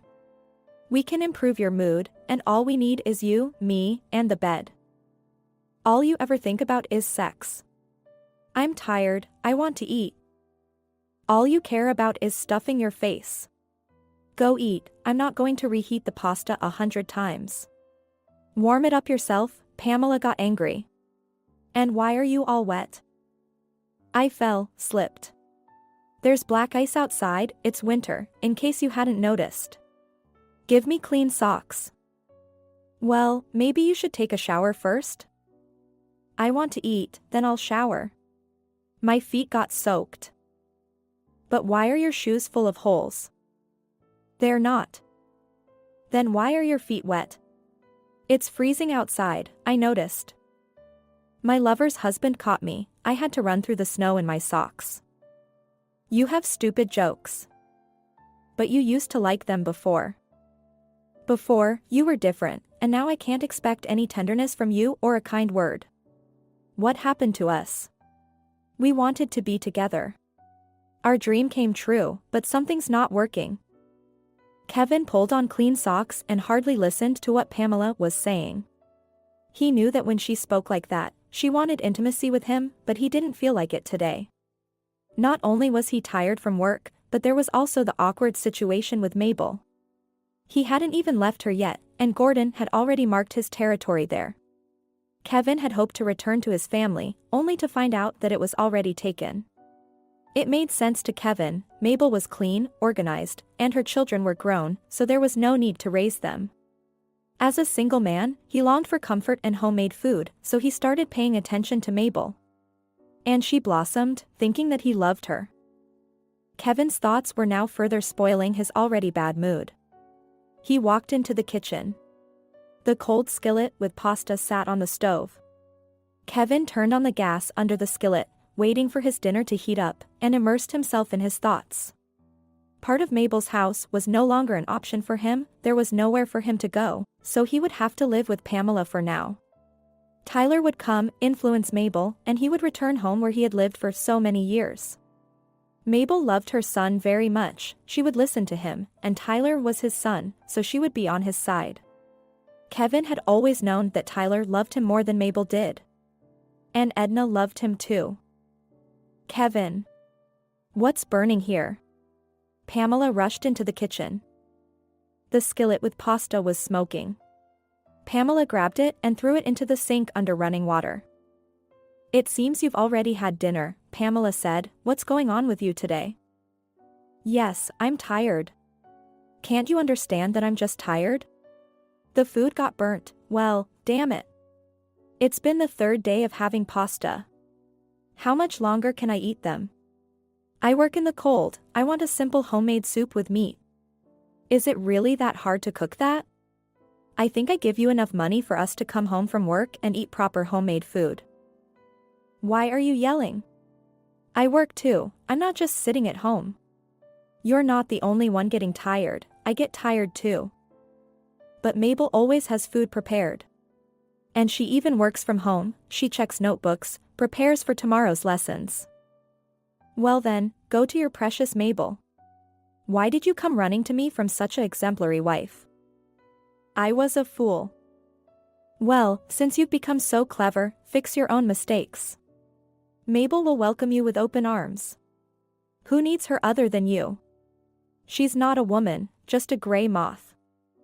Pamela, you've inflated your peacock tail so much that only your beautiful tail is visible. And in your soul, there's nothing but anger and lust. There's emptiness behind it all. Don't think I'm a fool and don't understand that you're not getting any younger either. You're not in high demand by men anymore. So don't try to put on a performance for me. Control your temper. Oh, spare me the lectures. And don't compare me to Mabel. I don't compare you to Louis, do I? Why would I compare you to him? Louis completely went off the rails, not without our involvement. Do you think he didn't see how you came running to me? And he also found out that Carol isn't his daughter. Betrayal from all sides, anyone would drown in it. That's it. Enough arguing. Give me something to eat. Well, there's nothing, you burnt the pasta. Kevin couldn't take it anymore and started yelling at Pamela. If you don't feed me right now, I'll strangle you. You've pushed me to the limit. Kevin, calm down, Pamela said, frightened. I'll quickly fry some potatoes for you. Kevin ate the potatoes and asked Pamela, do we have anything to go with the potatoes? I want a pickled cucumber or a tomato. The potatoes are dry, I want something salty. We don't have anything, she replied. What, don't you make preserves? No. Oh, how terrible. What kind of woman are you? There's no magic coming from your hands. Everything is haphazard. I consider women who cook to be magicians. My mother is a masterpiece in that regard. She's a culinary master. It's simply miraculous. Mabel learned from her. Enough talking about Mabel to me. I might get offended. My hands aren't meant for cooking multi-course meals, they're meant for love, Pamela smiled. Stop getting offended. I've long understood that your hands and brains are only meant for that.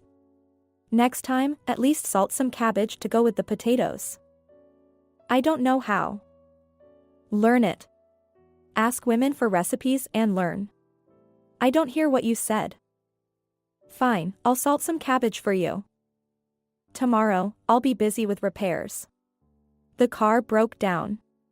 Prepare my repair items in advance. Start in the evening, I'll leave early so as not to wake you. Hurry up now. They're on the balcony. You brought them in last time and left them there, that's where they still are. Wait, you still haven't washed them? Kevin exclaimed. He couldn't get used to his careless partner's behavior. I'll bring them in from the balcony, they'll warm up by morning. So what? Yes, I didn't wash them. Why are you looking at me like that? You could have washed them yourself, I forgot about them. I'm looking at you, what am I supposed to do with you? I should give you a slap so that a bruise under your eye would remind you when you forget about things. Just try it. Just try it. I'll call the police.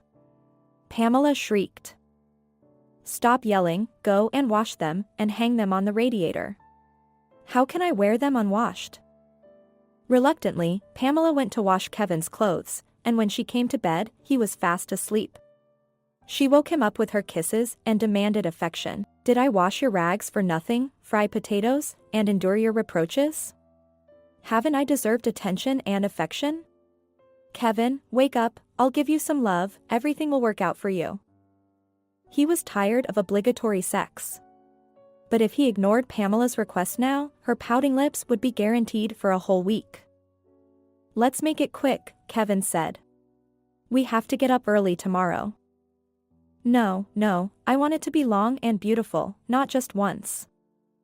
A taxi pulled up to Mabel's house. Taxis rarely entered this narrow lane. Who were these important people arriving at Mabel's house? A tall, strong young man, a pregnant woman, and a 4-year-old boy stepped out of the car. As soon as the little boy jumped out of the car, he began making snowballs and gleefully throwing them at the man. The man hugged the woman, laughed, and shielded her from the boy's snowballs. It was clear that they were a family, a happy family. They made their way towards Mabel's house, and a neighbor stopped them. There's no one home, you'll have to wait, the neighbor said. I'm sorry, don't you recognize me? The young man replied. The old woman shielded her eyes from the bright sunlight and exclaimed, Tyler. Is that you? Have you come? Yes, it's me. I've missed my family. Tyler replied. You handsome. A real man, the old woman said. Tyler stood there, looking at the neighbor and smiling. Do you remember when I used to chase you and the boys away when you stole apples? My, how time flies. And who is this girl with you? The neighbor asked. This is my wife. And next to her is my son. We're also expecting another addition to the family, Tyler explained. What a beautiful wife. You must be quite the charmer, Tyler, from what I can see. Is she not your father's daughter? The neighbor mischievously smiled and said, Come on, take a good look at me. Tyler approached the neighbor and embraced her. No, you resemble Mabel. And your eyes are as beautiful as Mabel's. That's good. Because your father is causing such havoc here, the neighbor commented. Tyler was ready to leave, he didn't want to listen to gossip about his father. But the neighbor held onto his hand and continued her tirade. Wait, listen to me. We're tired from the journey, Tyler replied. Don't worry, you're young, I won't keep you for long. So, your father got involved with your godmother. He left Mabel for her. We thought your mother would go crazy. She lost weight and started hiding from people. But before Tina got married, Mabel forgave that fool. Mabel never complained to anyone about it. I know this information from other people. Now she lives with another man. He's good and loves her. But your father keeps coming around, only causing her more stress. The neighbor wanted to tell Tyler about how Gordon threw Kevin out of the house, but then she realized it would hurt his son's feelings. He might hold a grudge against Gordon, so she decided not to mention that shameful incident with Kevin. Don't interfere with your mother's happiness. She has suffered enough. Let her be happy. It's not worth trying to bring your parents' love back. All right, we'll figure it out. Thank you. The childhood home is a place where the soul softens, where memories are only good, and the scent of home tickles the nose, making the heart race and tears well up. Tyler sat on the couch and cried. Tyler, what's the matter? His wife embraced him. Unpleasant news, I understand. It's not because of that. Memories just overwhelmed me. I remembered my mom, young and beautiful, how she walked me to school on my first day of first grade. I was carrying a bouquet of flowers. I remembered my dad behind the wheel, smiling, then getting out of the car, lifting me up, giving me a kiss, laughing, and then putting me behind the wheel and telling me to drive.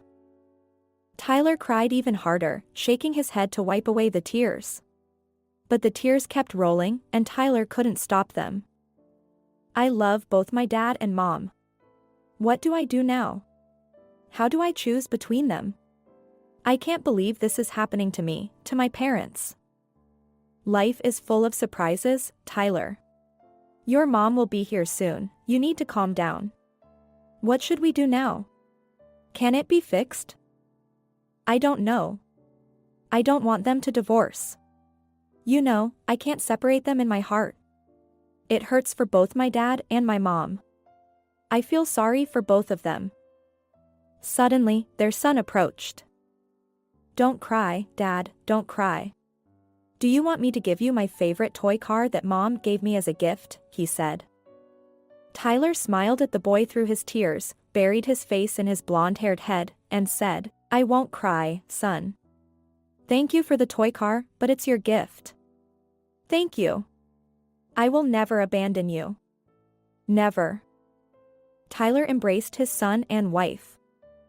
And we won't leave you, Dad, you'll see, the son promised. My dears. Mabel cried and laughed, hugging each of her relatives in turn. I'm so glad you could come, Tyler. Mabel smiled as she looked at her son. You're so handsome, my boy. What kind? Tyler smiled in response. Tall, strong, just like your father in his youth. But still, you're my son, resembling me, Mabel said proudly. But haven't you eaten anything? Did you really fear taking charge of the kitchen? No, Tyler said. We fed our son, and my wife is constantly eating now, he said, patting his wife's stomach. I wanted to wait for you and Edna, and then have a feast. Tyler reached into his travel bag and pulled out a small box. I'm not sure if this gift suits you, Mom, but here it is. It's for you. Oh, these are French perfumes, terribly expensive and terribly fashionable. Thank you, my children. Of course, I love them. I never even dreamed of having such. But they're very expensive, you need the money yourselves, and you're about to have a baby, Mabel smiled. It's all right, Tyler said. We'll earn more. The front door slammed shut, and Tyler said, It's probably Edna running to us. No, Mabel said and blinked guiltily. It's Gordon. Mabel's heart was pounding, and she felt as though everyone could hear how loudly it was beating. How would Tyler react to their love? What would he say? Good evening, Gordon greeted everyone and extended his hand to Tyler. In Mabel's eyes, there was fear and confusion. She was afraid that Tyler wouldn't shake Gordon's hand. Tyler felt sorry for these mature, self-sufficient individuals whose happiness also depended on him. He especially felt sorry for his mother. He reached out his hand to Gordon.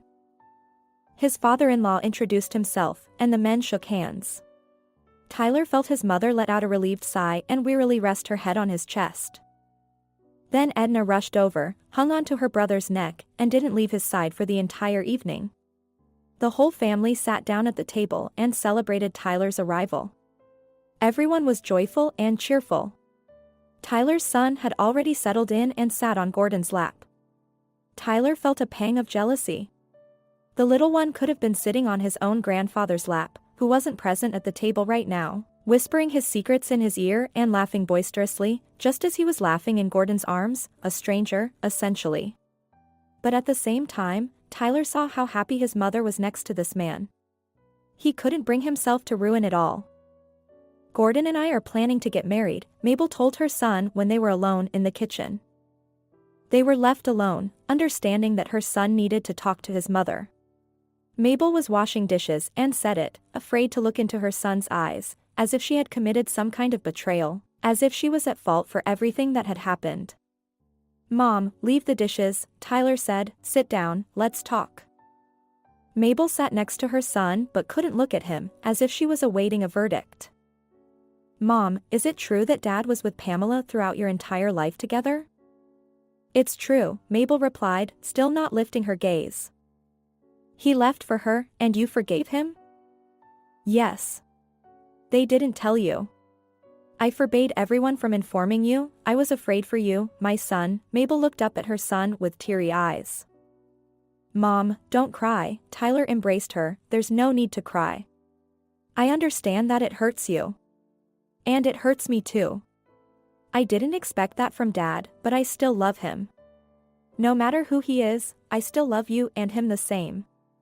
He made a mistake, of course, but that doesn't make him any less dear to me.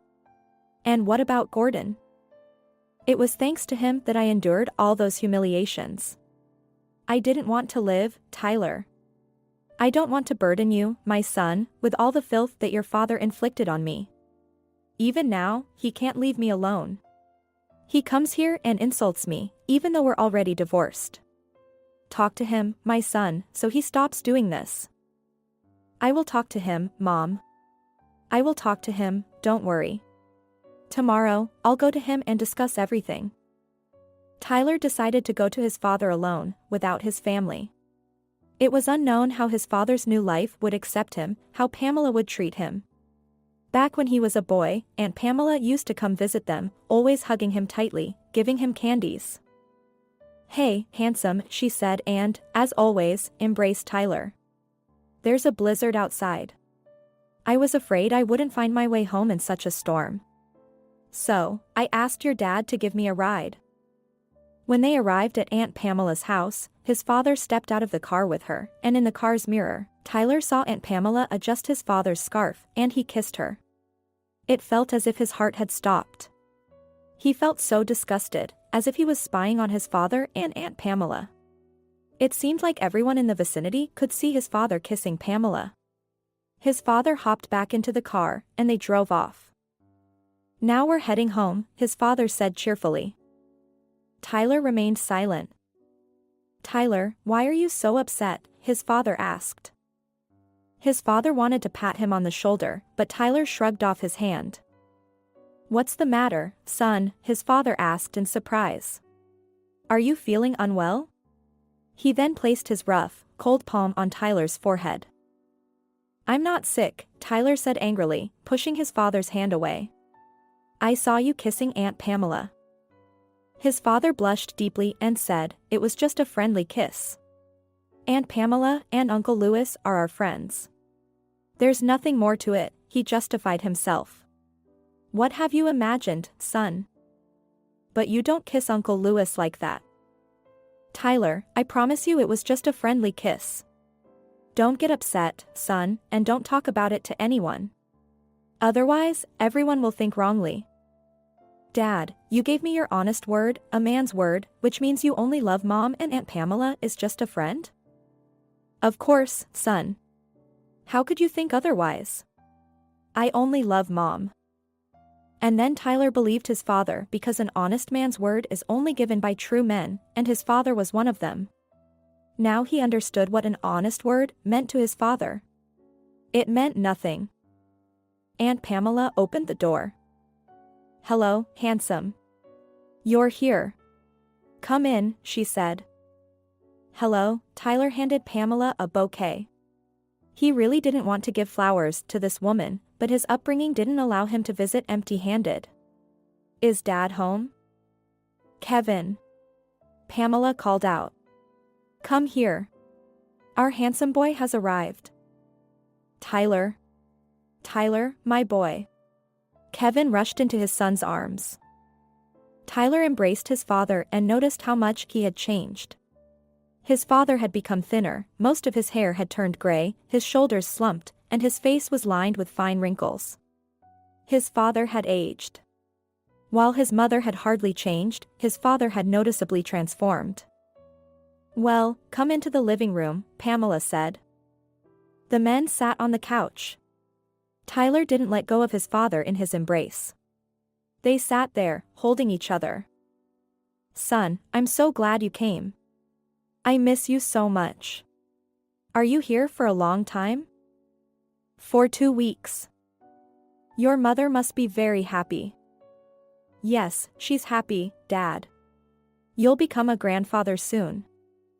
"I'll become a grandfather?" Kevin smiled.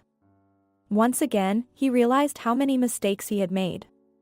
If he were with Mabel now, they would be celebrating the arrival of their son and his family together, looking forward to the imminent arrival of their grandchild. After all, he and Mabel had children together. "Pamela, could you prepare something for the table? Our son doesn't come every day." "But we don't have anything. We only have soup, just as you've been craving," Pamela replied. "It's okay, I don't need anything," Tyler said. "I'm not hungry." Kevin blushed.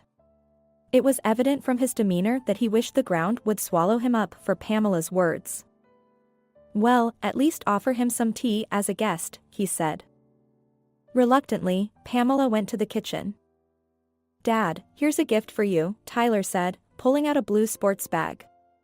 From it, he took out a lightweight, down-filled jacket that was as light as a feather. "It's a finished jacket, light and warm.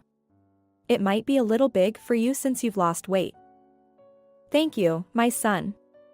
Finally, I received gifts from my children." Kevin hugged his son and shed tears, deeply moved. "Try it on, Dad, feel how warm and light it is." Kevin obediently put on the jacket, and Pamela entered the room with the tea. "What's this beauty?" She nodded at Kevin in his new jacket. "It's a finished down jacket," Tyler said. "It's a gift for Dad. It's too big for him. Come on, take it off." Let me try it on. Kevin obediently took off the jacket and handed it to Pamela. She put it on and rushed to the hallway to look at herself in the mirror. This jacket fits me perfectly. Thank you, Tyler, for the gift.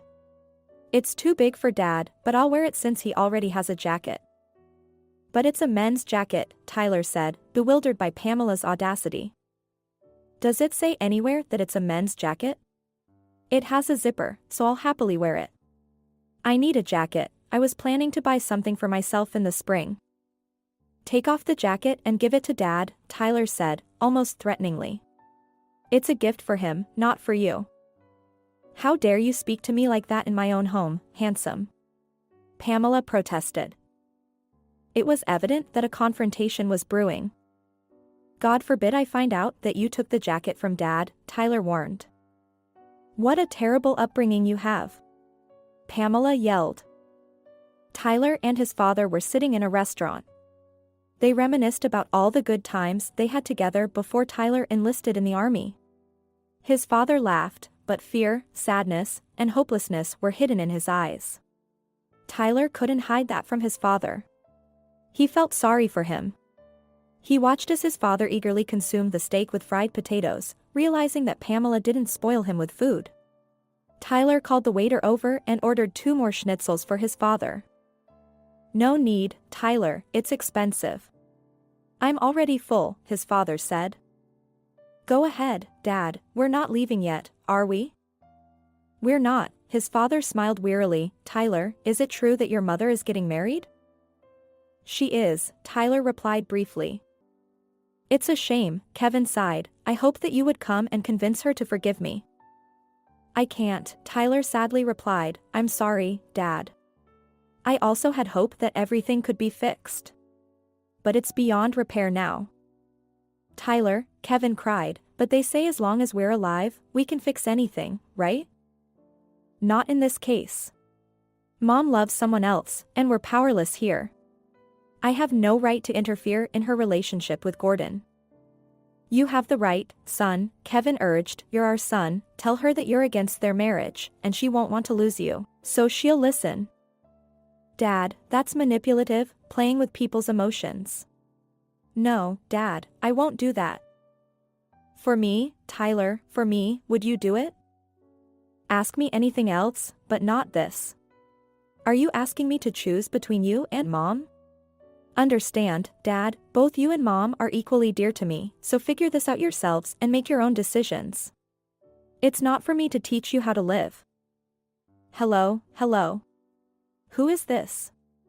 Pamela shouted into the phone. Mabel, wait, don't hang up. Is Tyler home? What happened? Mabel got scared. Tyler is not here. They went out for a walk with the family. But didn't he tell you about what he and Kevin did here yesterday? I was about to call the police to calm him down. Mabel was shaken. Tyler hadn't told her anything about it, only saying that he had talked to his father and he promised not to bother Mabel, not to cause any more scandals. He mentioned that they had gone to a restaurant and both his father and Tyler were happy about the meeting. Pamela, what happened? Tell me, I'll pass it on to Tyler. After the restaurant, Kevin started feeling unwell. I called an ambulance, and they took him.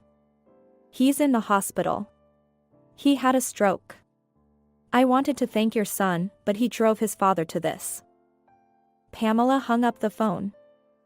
Mabel's legs gave way, and she sat down on the couch. If something serious happened to Kevin, she would only blame herself. Why did she allow Tyler to go to Pamela's house? It would have been better if Kevin had come here. They would have met here with Tyler. But it had already happened, and now she shouldn't panic and do something about it. First, Mabel took some calming drops, and when she had calmed down a bit, she called Pamela. Pamela, you didn't say which hospital Kevin is in. At the second one. Pamela snapped and hung up. Tyler returned with his family, happy after their walk, and their Mabel ruined everything with the news from Pamela. Tyler, your father is in the hospital, he had a stroke. What happened yesterday with you over there? Pamela was shouting and threatening the police. Don't worry, Mom, there won't be any police involved. I didn't do anything to attract their attention. I just stood up against that woman's audacity, if she can even be called a woman. Let's stay calm, I'll go to the hospital right away. Tyler got dressed and left. Mabel ran after her son and, unable to bear the tension, burst into tears. It's cold, Mom, go inside. Don't cry, you'll catch a cold. Mabel crossed herself as her son walked out of the house, then she returned inside, sat by the window, and waited for Tyler to come back. Dad, what's gotten into you, getting sick like this? Tyler asked cheerfully and hugged his father. Come on, we're strong men, you'll recover. Who will spoil the grandchildren? Kevin weakly smiled at his son and stuttered in response. I'll try, son.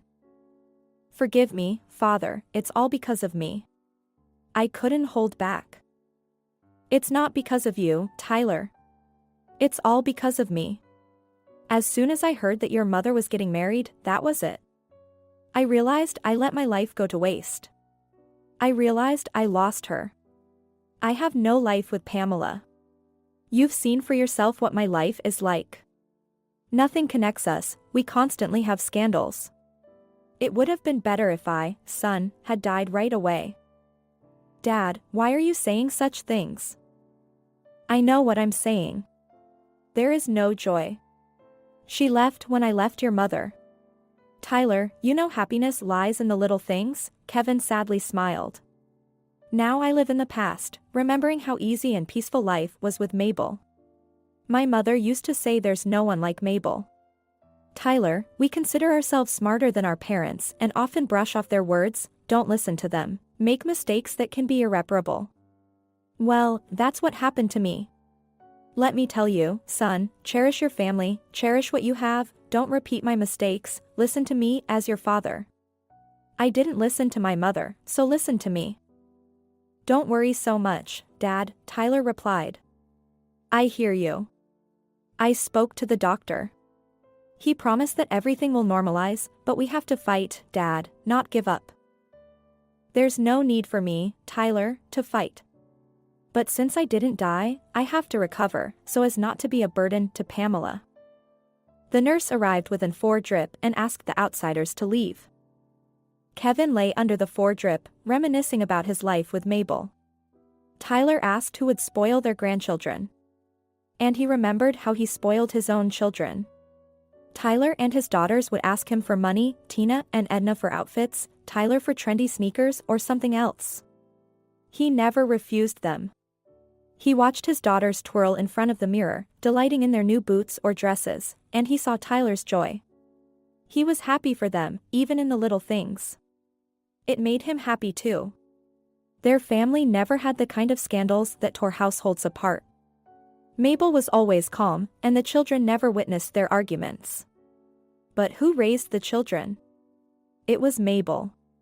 He was often away on business trips or lounging in Pamela's bed while Mabel raised the kids on her own, never once blaming him. Oh, what wonderful children she raised. They were a true source of pride for their parents. How is he? What's happening there? Mabel worriedly asked. He's conscious, just stuttering a bit. The doctor hasn't given any predictions yet, it's still unstable, came the reply. In the evening of the following day, Pamela called and asked for Tyler. She began shouting, "You've ruined your father, haven't you? I spoke to the doctor, and he said your father is now disabled. But what do I need him for? I'm not going to take care of him. He lived his life with you, worked for you, brought you money, and now you've dumped him on me, old and sick. Well, handsome, I don't need your sick father. I won't bring him home from the hospital. You deal with him," and Pamela hung up the phone. Why did she call? Mabel worriedly asked. She said she doesn't want a sick father, and she won't bring him home from the hospital, Tyler replied. Mabel was shocked by this news. We'll bring Tyler here, Gordon said, but what do we do? Where does he go? It seems he's not on good terms with his sister. Everyone looked at him, imagining the situation unfolding in their own minds. How will that look? Mabel asked. 2 husbands, and I'm alone? It's ridiculous. Tyler envisioned the sight of his already crushed father witnessing his mother building her happiness with Gordon, and he knew it would only crush him further. No, Tyler said, we can't do that. Tyler, let's bring him with us, Tyler's wife suggested. It's okay, we'll make room, and soon you'll get a new apartment. I think this option is the best for everyone. I'll take a leave of absence from work. I'll take care of him, and he'll slowly recover with our help. No one expected such a proposal, not even Tyler. Gratitude welled up in Tyler's throat. He hugged his wife and whispered in her ear, "Thank you, my dear, thank you, my love." At the train station platform, everyone bid farewell to Tyler, his family, and Kevin. Gordon had decided not to come to the station, and Mabel was grateful for that. Gordon had a sense of tact, and he always knew what was right. It was right for Mabel to personally see off her son and her ex-husband. Kevin was now able to sit, and he sat in the train car, gazing out the window at his beloved family kissing and embracing each other. Edna rushed into the car, hugged her father, kissed his unshaven cheek, and asked, "Dad, write to me, call me. I'll be waiting, and come to our wedding in May. Do you hear me, Dad?" "I hear you, Edna. I will write, call, and definitely come. I'm so glad that Tyler and his wife are taking me with them. Edna, I will definitely get back on my feet and live for you all. I'll help spoil the grandchildren." "My dear," Kevin cried, deeply moved, "do you believe me, Edna?" "I've always known that, Dad." "Just live, please, for us," Edna said. Edna ran to the platform, and Kevin blew a kiss on the train window. The window fogged up, and he wrote with his finger, "Forgive me, Mabel," and tapped on the window. Everyone turned and read what Kevin had written. Mabel smiled at Kevin and nodded her head. Kevin looked at Mabel and thought, how could he lose such a woman? She's one of a kind. The train gained speed and carried away a part of Mabel's soul, a part of her past. When Mabel saw the ailing Kevin in the train window, she felt sorry for him once again, just as she did when he came crushed from Pamela, and she asked him to stay. She realized that she had finally forgiven him, but her heart belonged only to Gordon. Her loving and faithful husband was waiting for her at home. An amazing story, isn't it? Thank you for listening till the end. I sincerely hope that you truly enjoyed it. Don't forget to subscribe to the channel and rate this video. See you in the comments and in new